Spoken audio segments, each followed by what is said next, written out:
अस्सलाम वालेकुम दोस्तों, मेरा नाम ज़ायब है और आप लोग ये देखता है ज़ैब स्टोरी यूट्यूब चैनल। तो ज़ैब स्टोरी यूट्यूब चैनल को सब्सक्राइब करो। शुक्रिया।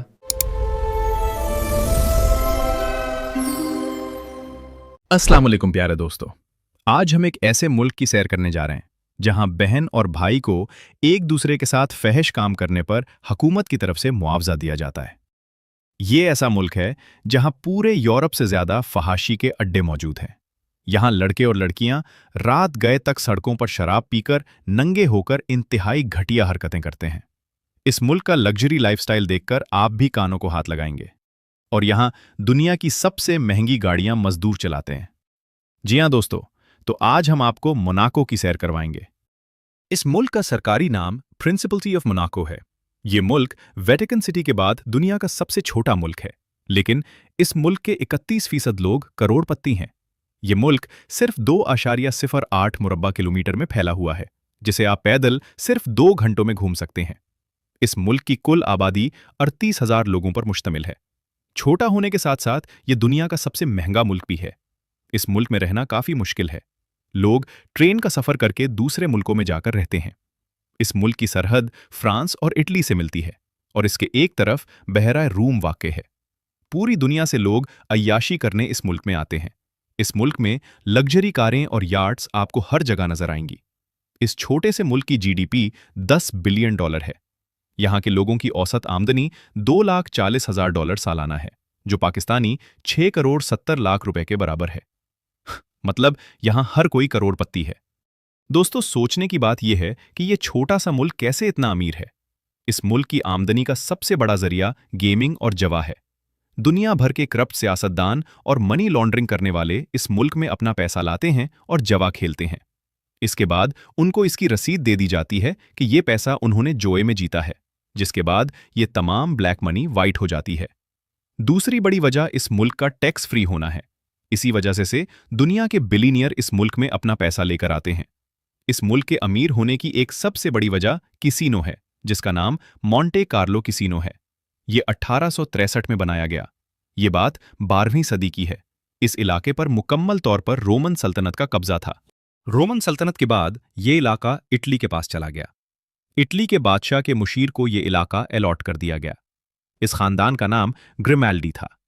उस वक्त इस इलाके पर मुकम्मल इजारादारी इस खानदान की नहीं थी और ये इटली के मातहत था। 1297 में इटली के हालात खराब होना शुरू हुए तो इस खानदान ने मोनाको पर मुकम्मल अपना कब्जा कर लिया। तारीख की किताबों से पता चलता है कि ये मोनाको में राहिबों की शक्ल में दाखिल हुए और लिबास में हथियार छुपाए हुए थे। 14वीं सदी में ये इलाका दोबारा स्पेन के पास चला गया, लेकिन यह खानदान इस इलाके को नहीं छोड़ना चाहता था और ना ही जंग कर सकता था। इस खानदान ने स्पेन से यह इलाका खरीदने का फैसला किया। 1419 में यह इलाका कुछ शराइत पर स्पेन से खरीद लिया। 1793 में फ्रांस ने इस इलाके को अपने कब्जे में ले लिया, लेकिन 1861 में मोनाको को फ्रांस से मुकम्मल आज़ादी मिली। लेकिन आज़ादी इस शर्त पर मिली कि 2 इलाके फ्रांस को देने पड़े, जहां से मोनाको की मुल्क की पूरी जीडीपी जनरेट होती थी। अब इस वक्त मोनाको माशी लिहाज से मुकम्मल पसमानदगी का शिकार हो चुका था। मोनाको के प्रिंस चार्ल्स ने फैसला किया कि यहां कैसीनो खोला जाए और दुनिया के अमीर लोगों को यहां लाया जाए और मुकम्मल तौर पर इस मुल्क को टैक्स फ्री कर दिया जाए, जिसकी वजह से दुनिया के अमीर और अय्याश तरीन लोगों ने इस मुल्क का रुख करना शुरू कर दिया, जिससे मोनाको की दौलत में तेजी से इजाफा होना शुरू हो गया। इतनी दौलत इकट्ठी हो गई कि अपनी आवाम से टैक्स लेने की जरूरत ही नहीं पड़ती थी, और आज तक ऐसे ही चल रहा है। यूरोप में 19वीं सदी तक जुए पर मुकम्मल पाबंदी थी, जिसका फायदा मोनाको को हुआ। और दूसरा, ये इलाका लग्जरी लाइफ के लिए भी बेहतरीन माना जाता था। लग्जरी होटल, लग्जरी रेस्टोरेंट आपको यहां हर जगह नजर आएंगे। दोस्तों, आपको एक हैरानकुन बात बताता चलूं। इस मुल्क ने पूरी दुनिया के लिए जुए को आम कर दिया, लेकिन आज भी इस मुल्क के रहने वालों पर जुआ खेलने पर मुकम्मल पाबंदी है। दोस्तों, आपने जेम्स बॉन्ड की गोल्डन आई मूवी तो देखी होगी। वो भी इस जगह ही शूट की गई है। इस मुल्क में बेरोजगारी की शरह सिर्फ 2% है। आपको इस मुल्क में गरीब ढूंढने से भी नहीं मिलेंगे। दुनिया में सबसे ज्यादा महंगी रियल एस्टेट भी इस मुल्क में है। 1 मुरब्बा मीटर जमीन की कीमत $53,000 है, जो पाकिस्तानी 1 करोड़ 47 लाख के बराबर है।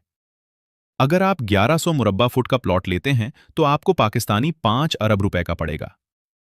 इस मुल्क में इस्तेमाल होने वाली करेंसी यूरो है, जो पाकिस्तानी 327 रुपए के बराबर है, और दुनिया के अमीर तरीन लोग इसे देखने आते हैं। इस मुल्क की कौमियत भी सिर्फ बिलियनियर को ही मिलती है। आपको बैंक में 5 लाख यूरो जमा कराने पड़ेंगे। इसके बाद आप प्रॉपर्टी खरीदें और आपके पास नौकरी और बिजनेस होना चाहिए। इसके बाद 3 साल का आपको रिहायशी कार्ड मिलेगा और 10 साल बाद प्रिंस की मर्जी से आपको कौमियत दी जाएगी। इस मुल्क में आपको एयरपोर्ट नहीं मिलेगा। आप सोच रहे होंगे फिर कैसे इस मुल्क में जा सकते हैं। इसके लिए आपको मोनाको से 30 किलोमीटर के फासले पर फ्रांस के एयरपोर्ट पर आना पड़ेगा। वहां से बस, ट्रेन और टैक्सी पर बैठकर आप मोनाको आ सकते हैं। मोनाको की 38,000 की आबादी में सिर्फ 24% लोग मोनाको के हैं, बाकी दूसरे मुल्कों से आकर आबाद हुए हैं। मोनाको की अपनी कोई आर्मी नहीं, लेकिन फ्रांस की आर्मी मोनाको के दिफाई मामलात देखती है। दोस्तों, इसके अलावा फ्रांस से उनका एक मुआहिदा हुआ है। अगर यह खानदान खत्म हो जाए तो यह मुल्क फ्रांस का हिस्सा बन जाएगा। मोनाको को अमीर और खुशहाल मुल्क के तौर पर जाना जाता है। दूसरे मुल्कों की निस्बत क्राइम की शरह कम है, जिसकी वजह से इसे दुनिया का महफूज तरीन मुल्क भी माना जाता है। सिंगापुर की तरह यह भी सिटी स्टेट है और इसका कोई भी कैपिटल नहीं है, बल्कि मोनाको ही मुल्क है और मोनाको ही कैपिटल है। मोनाको में आपको एक भी मस्जिद नहीं मिलेगी। 280 अफराद मुसलमान हैं और 80% आबादी कैथोलिक है। इस मुल्क में ज्यादातर अतालवी, फ्रांसीसी और अंग्रेजी बोली जाती है, लेकिन सरकारी जबान मोनेगास्क है, जो बहुत कम लोग बोलते हैं, लेकिन इस जबान को जिंदा रखने के लिए अब स्कूल में पढ़ाई जाती है। मोनाको यूरोपीय यूनियन का रुकन है, लेकिन यह शेंगन मुल्क में शामिल नहीं है। सियाहती लिहाज से भी यह मुल्क बहुत अहम है, जो पूरी दुनिया के सयाहों को अपनी तरफ खींचता है। आबादी तो सिर्फ 38,000 है, लेकिन सयाह 32 लाख सालाना आते हैं, क्योंकि यहां हर तरह का अय्याशी का सामान आसानी से मिल जाता है, जिसमें पहले नंबर पर मोंटे कार्लो कैसीनो है। सयाह इतनी बड़ी तादाद में आने की वजह ग्रैंड प्रिक्स भी है, जिसे लाखों लोग देखने आते हैं। इसके अलावा हर साल याट शो भी किया जाता है, जिसमें दुनिया के लग्जरी याट दिखाए जाते हैं। आमतौर पर यह फेस्टिवल सितंबर में लगाया जाता है। आप मोनाको में प्रिंस पैलेस का भी विजिट कर सकते हैं। ये अंदर से भी बहुत लग्जरी है। जो लोग बिचेस को पसंद करते हैं उनके लिए बिचेस भी मौजूद हैं, लेकिन मुल्क में फहाशी भी उरूज पर है और जिस्म फरोशी भी इस मुल्क में कानूनी हैसियत रखती है। सयाह जापान गार्डन का भी जरूर विजिट करते हैं, जहां आपको कुदरत का पुरसुकून नज़ारा देखने को मिलेगा। इस मुल्क का लिटरेसी रेट 99% के करीब है, मतलब पूरा मुल्क ही पढ़ा लिखा है। इस मुल्क में सिर्फ एक यूनिवर्सिटी मौजूद है, जिसका नाम इंटरनेशनल यूनिवर्सिटी ऑफ मोनाको है। इस यूनिवर्सिटी में बीबीए करने का खर्चा 37,000 यूरो से 45,000 यूरो है और ये फीस 3 साल की है। इस मुल्क में लग्जरी मैनेजमेंट का कोर्स भी करवाया जाता है, जिसकी फीस 23,000 यूरो से 25,000 यूरो सालाना है। इस मुल्क में रहने का खर्चा 6,000 यूरो से 8,000 यूरो माहाना है, जो पाकिस्तानी तकरीबन 20 लाख के बराबर है, जिसमें आपको सिर्फ एक कमरा दिया जाता है और इसमें खाने पीने का खर्चा शामिल है। अगर बात की जाए इस मुल्क के वीज़े की, तो आपको इस मुल्क में जाने के लिए फ्रांस का वीज़ा लेना होगा। पाकिस्तान में इसकी एम्बेसी मौजूद नहीं है, आपको फ्रांस की एम्बेसी में जाना पड़ेगा। इस मुल्क में नौकरियां भी मौजूद हैं, जिसमें अकाउंटेंट, होटल मैनेजमेंट और आईटी की नौकरियां सबसे ज़्यादा हैं। दोस्तों, ये थी आज के छोटे से मुल्क की मालूमात की वीडियो। आपको वीडियो कैसी लगी कमेंट में ज़रूर बताइएगा, और नए आने वाले दोस्तों से गुजारिश है हमारे चैनल को सब्सक्राइब और लाइक ज़रूर कीजिएगा। अगली वीडियो तक अल्लाह हाफिज़।